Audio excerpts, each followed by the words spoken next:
হাইকোর্টের নির্দেশে মোথাবাড়িতে উচ্ছেদ অভিযান, ভাঙা হলো একাধিক বসতবাড়ি। হাইকোর্টের নির্দেশে মঙ্গলবার মালদার মোথাবাড়ির বাবলা নয়া বস্তি এলাকায় উচ্ছেদ অভিযান চালালো জেলা প্রশাসন। পিডব্লিউডির জমি জবরদখল মুক্ত করতে এদিন বিশাল পুলিশ বাহিনীর উপস্থিতিতে অভিযান পরিচালনা করা হয়। স্থানীয় সূত্রে জানা গিয়েছে, বাবলা নয়া বস্তির বাসিন্দা সাদ্দাম হোসেন, আজিম শেখ, হিজাব শেখ, মেহেদি হাসান ও সাদিকুল শেখ সহ কয়েকজন তাদের বাড়ির সামনে রাস্তা ও পিডব্লিউডির জমি দখলের অভিযোগে কয়েক বছর আগে প্রথমে মালদা জেলা আদালতে মামলা দায়ের করেন। পরে 2023 সালে তারা হাইকোর্টের দ্বারস্থ হন।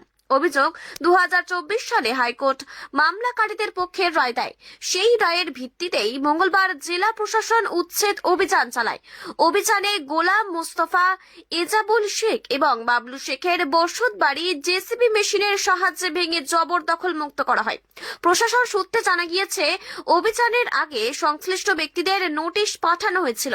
পাশাপাশি এলাকায় মাইকিং করেও উচ্ছেদের বিষয়ে জানানো হয়। সমস্ত আইনি প্রক্রিয়া সম্পন্ন করেই এদিন প্রশাসন এই অভিযান চালায়। টাকা নিতে পারি না, ওই জন্য বাড়িটা করে আসি। ওরা বলে গেছিল তো আমাকে, সে আসলে তার বাড়ি ঘর টানবে। আমি বললাম যে বাড়ি ঘর টেনে আমি কোথায় রাখবো স্যার, এই কথাটা বলেছি। ওতে আমার হাড়মাড়িয়া ঢুকে আর জিনিস টিনিস আমার সব নষ্ট করে দিল। আপনাদের আগে থেকে নোটিশ দেওয়া হয়েছিল? ওটা আগেই দিয়েছিল 2023-এ। তারপরে আবার নোটিশ দিয়েছে তো এরকম তো আপনাদেরকে জানানো হয়েছিল। তো আমি বলছি যে আমার জায়গায় তো নেই স্যার, আমি রাখবো কোথায়। এই কথাটা বলতে বাড়ি ঘর জিসিপি ভরে দিল, দিয়ে আমার সব জিনিসকে নষ্ট করে দিল।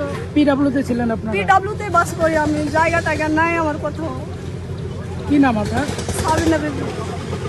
আমরা কেস করেছিলাম, আমাদের অসুবিধা হচ্ছিল, রাস্তা নেই, আমাদের বাড়ি যাওয়ার রাস্তা নেই, ওই জন্য আমরা কেস করেছিলাম।